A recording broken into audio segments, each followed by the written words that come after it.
Hi, friends and family. It is Thursday, March 26th, 2020, and I just wanted to give you a little update of what's going on with our family right now with regards to the worldwide issue that we're all facing.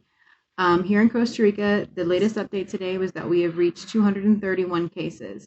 Thankfully, we are going up just slowly, bit by bit. We're not going up very quickly each day. It's usually a jump by about 20 cases per day.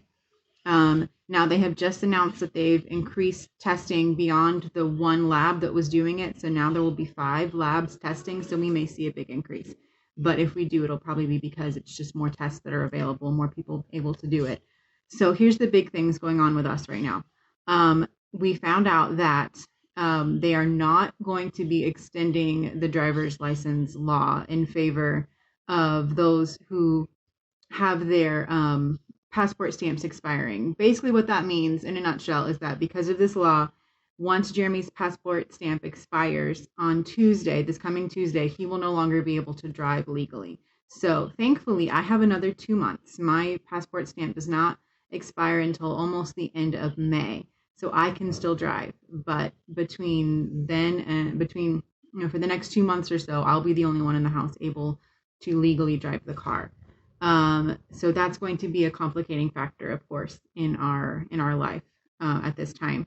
The only thing that could solve that, the only way we could get around this, is if they were to grant us our residency, and then we were able to go get Costa Rican driver's licenses, which they may or may not even be doing at this time. So there may be no way to resolve this until things get back to normal, which who knows.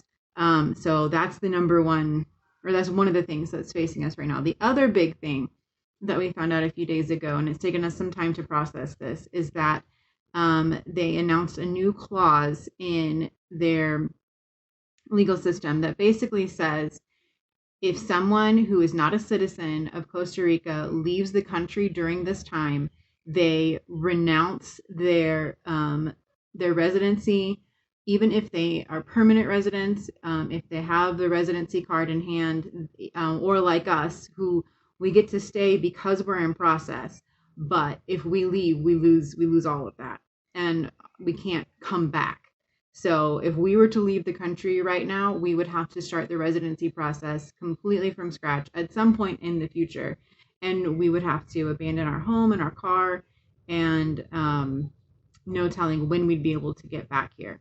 So we'd already decided to stay. So that really doesn't change much for us, but it was kind of a big deal. Now we're pretty sure that this law is not targeted at Americans or Europeans or North Americans or Canadians. It's targeted towards those who live in Central America and would leave during what we call Holy Week or Semana Santa, which is basically spring break. Everybody gets the week before Easter off, and so it's very, very common as that's a time that people who live here from other countries would leave and go home and see their families and come back. And because they would, because they could legally pass between their two countries, this country and the other, because they hold residency, this is an attempt to stop them from doing that and making us have a sudden influx of the virus. It makes sense. Honestly, it was a little hard to take at first because we didn't realize all the implications, but once we looked into it some more and we realized that is the big reason why they're doing this, it made sense. It's a little hard to take.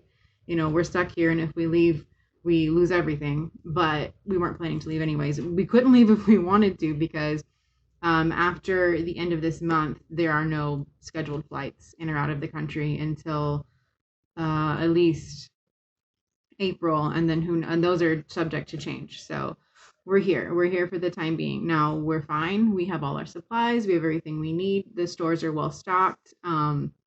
We've been able to go out and get things as needed, and we're fine. We're all healthy and we're all in good shape. I read an article just before starting this video that even though there are 231 cases, only like 7 of those people are in the hospital and 6 of them are in intensive care.